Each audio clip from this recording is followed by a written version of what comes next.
than one island. I'm a Muslim, I'm a girl, I'm Egyptian. And every interview I describe myself with ends with the she and her. And the she can turn everything I mentioned into an obstacle. As women everywhere are captive to many obstacles that hinder their process. In research at Harvard University, researchers found that 90% of women negotiate their first job salary offered to them, while on the other hand, 5 to 50% of women accept the first job salary offered to them. Why? They are equal and competitive. If we see any class in any measure in the university, we will probably find more women than boys. And the qualifications of their academic degrees is at least equal or superior to that of women. But women start with burgers and they stop. They may get the best academic degrees and the best field trainings, but you do not see them in the field as much as you see the men. Why? Women just, the first excuse we justify failure with is the society. Society is not perfect. Society is unfair. Society doesn't give us our chances. Is it reasonable that every problem is that answer to it is the society? Is it reasonable that the stereotyping of women hinders every woman's progress? The answer is no. Of course, no. The reason is the lack of women for her understanding her entity and her self. So she focuses more on how she can be as successful as a man. Either she fights herself and struggles and lies more than she can show to be as equal as a man, or she tries and fails and gets tired and loses her path, and she also stops. The same here become repeated in our society too much that it become embedded in us, and women became part of it. Here, as the origin of the topic, the habits or the actions or the ideas or the principles that are deeply rooted in us as societies and make our cultures as human beings. After my researches, I tried to understand how the brain works and how our women's brain is different from that of a man. I would never deny that the woman's life is not easy or that her progress is not easy, but the answer is true. Most of our problems are us women understanding our brain and our entity to build ourselves and do not focus on us being as successful as men. I'm Zienab Abd Al-Gawad and I'm here to tell you more about our brain and how our entity and how we are different from that of a man. Help you understand yourself. Habits or routine is the thing that our brain do without any effort. It's like an automatic pattern. Why? It's like our brain's way to relax. Just like driving your car home or you having a cup of tea in the morning. But how does it work? There are 3 basic elements to habits or routine. The key to the behavior itself is the key behavior risk. Opening your mobile phone in the morning, the key to the behavior that you want to unlock your phone, the behavior that you type in your password, the result that your phone is unlocked. Automatically, after several times and after several attempts, your fingers will automatically type in your password. Why? Because the behavior now becomes a habit, a routine. In this loop, our brain activates twice. One at the beginning with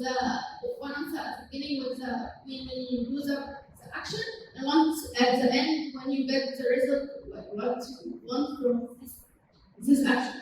And whenever the link between these 2 things sticks, the behavior becomes more habit and the habit became more difficult to change. And this is exactly how habits are embedded in our societies and how they form. And we do not realize this until it really ruins our society. So, what is the solution that we will work on solving this and by solving the toxic routine? But habits, how old are they? They can be changed. How? By changing one of the 3 elements. And the element here will be the routine. By deciding the routine to be a new behavior. Simply when you are unlocking your phone, you change it to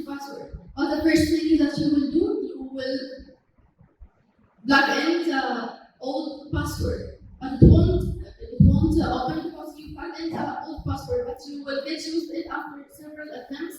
So this old habit will become a new behavior or a new habit that you change it yourself for it, and you will change the society for it. Let's take a sample from the society.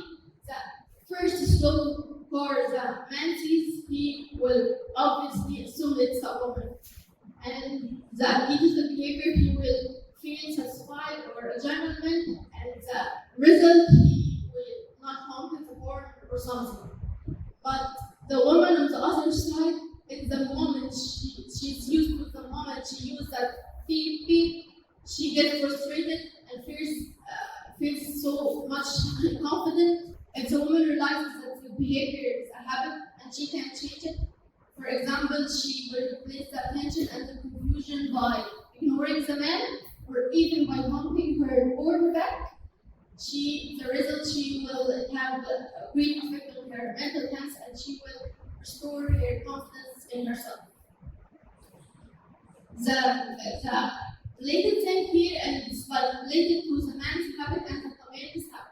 But the most important thing is your reaction as a woman to the community's habit and the man's habit. It's also the mechanism of the society to restore the negative things that happen. The woman's business, her marriage, the way she's raising her children, her doing things in general, her relationships with other people. At any moment of failure or breakdown, the first thing the society she's relying on is you being a woman. Key behavior reason, just being aware of the sequence will have so much power in changing the stereotype of women. The brain doesn't delete information. He just gets new information and replaces it and preserves it in like a part of it. Because sometimes these old habits may return when you are facing attention or a psychological pressure. Why am I telling you this? Because there were studies that found that women are exposed to psychological and physical pressure twice more than men. And women's mental health are more prone to mental health such as depression and anxiety twice as men too. And it's because the greatest hormonal function that happens inside the body of the woman that has greater impact on her mental health and psychological and physical states. And not to mention the greatest hormonal effects that happens during the pregnancy and the childbirth. The childbirth that leads also to the postpartum depression, which is really, by the way, a weakness. The ability of women to withdraw and preserve herself is immaculate. Her ability to overcome fears is a great thing indeed. But the woman's tenacity and her fear of being stepping down, women by nature loves to stay in their comfort zones. We put in front of us a large barrier of fear for something, for not being prepared, part of fear doing anything. There's nothing wrong with being fair, but the most important thing, step forward anyway. Not wait for a golden opportunity. Do not measure your success by one measure, the profit, the children, the marriage, the degrees. There's no saying it's called a single opportunity, but there's experience with every opportunity you seize. There's an experience with every opportunity you seize. So do not make your routine opportunity feel or retreat and standing down. Make it opportunity, stepping forward, experience. And the right experience and the successful habit will open doors for us. And to make our society with the image of society with the thing we need. The road to changing the stereotype of women is so long, thorny, and a complicated one, but it definitely will start with us women. Thank you for coming to the talk.